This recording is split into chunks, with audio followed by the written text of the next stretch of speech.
Hey everybody, welcome to Kimmel's Irish Pub. Tonight's movie, The Commuter. Real quick at the numbers as I pulled them up. 57% at Rotten Tomatoes, which isn't great. From the critics, 47% from the audience. IMDb had it at a 6.5. So it stars Liam Neeson. It's just, 6.5, making sure. Liam Neeson, who is, I think, some sort of cop or something like that. I'm not sure what his profession is. But he takes a train and he commutes into the city every day.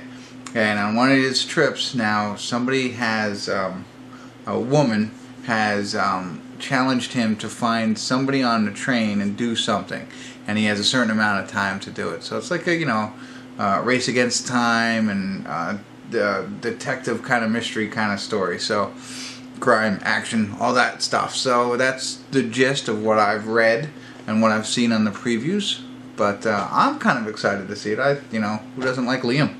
Right? I mean, people keep taking his daughter, so I'm assuming that's what's going to happen here at some point. Somebody's going to take his daughter, and he's got to go find her. So let's hope that doesn't happen. But I'll get into this a little bit and let you know really what the synopsis is about on my first check-in. All right? Stay tuned. I'll be back. Hey everybody. Real quick check-in on The Commuter. 32 minutes, 23 seconds. Just want to share with you what I've learned about the movie so far and the plot.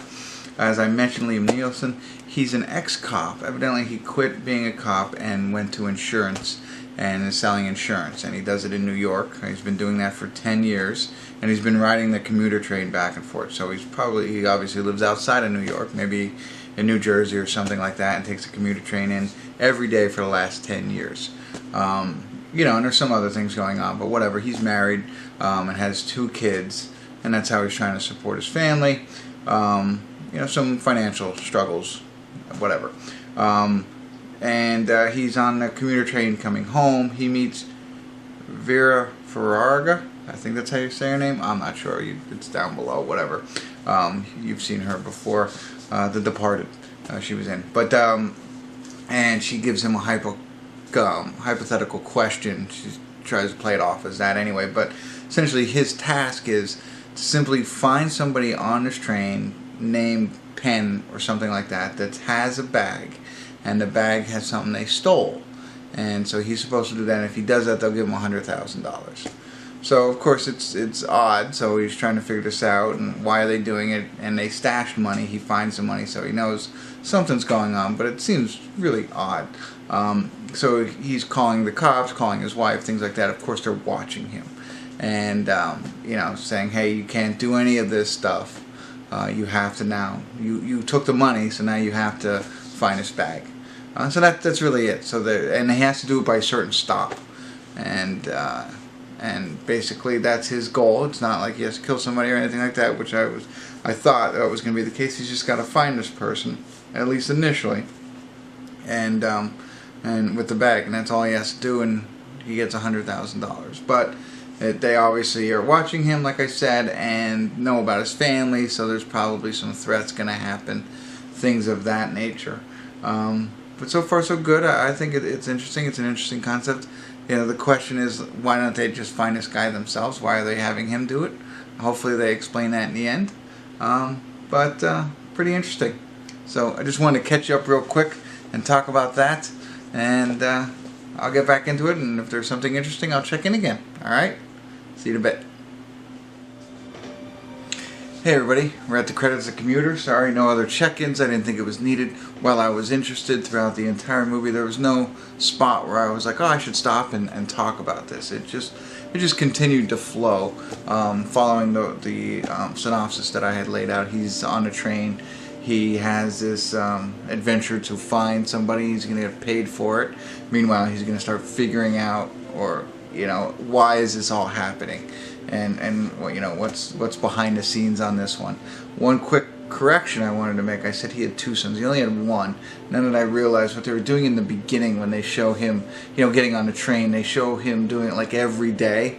So it's not just, I didn't pick it up at first, but like he wakes up like 7 times, for instance. And it's not one day, it's like 7 different days. And it's just showing the repetitiveness of him going and getting on his train. And it made me think that there was 2 sons, and there wasn't, there's only 1. But so correction there, not a big deal, not a major piece of the plot line. His family is involved, but that's why they only talk about one son. Anyway, of course, so he has this challenge in front of him to find this person. He'll be rewarded, but he's also being threatened with his family and things like that. So it very action-oriented, intense. So if you're into those types of movies, check that out. If when you watch a movie and you don't like plot holes or things that are completely unbelievable, or you're often saying that, why didn't they do it that way, do it this way, this movie would probably annoy you. It's got a lot of that into it. A lot of different things that just are completely unbelievable, and it's, really makes no sense. But if you can lose yourself in the action of the movie, and Liam Neeson doing all this investigative work, and it's kind of, I thought about it, kind of almost like a Die Hard type movie. You know what I mean? Just a lot of fun. Instead of Bruce Willis, it's Liam. It's just a lot of fun to watch and enjoy. Try and figure it out yourself. I think it does become a little bit obvious rather quickly. It's kind of predictable in a sense, but again, I found it fun. You wanted to see what was going on. How does it all end? And what does he do? And I don't want to get into the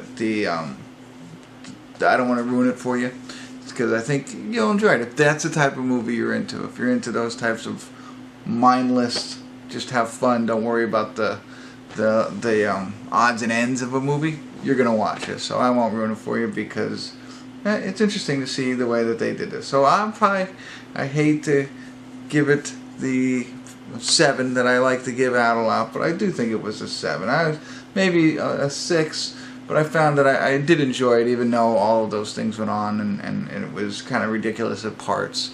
But I put that aside and treated it like the Die Hard type movie. So if that's what you're into and you like Liam Neeson, I think you'll like this movie. So check it out. If you're not into that, just let it go. But if this review helped you, I'd love to hear from you. And thanks for tuning in. Kimmel's Irish Pub.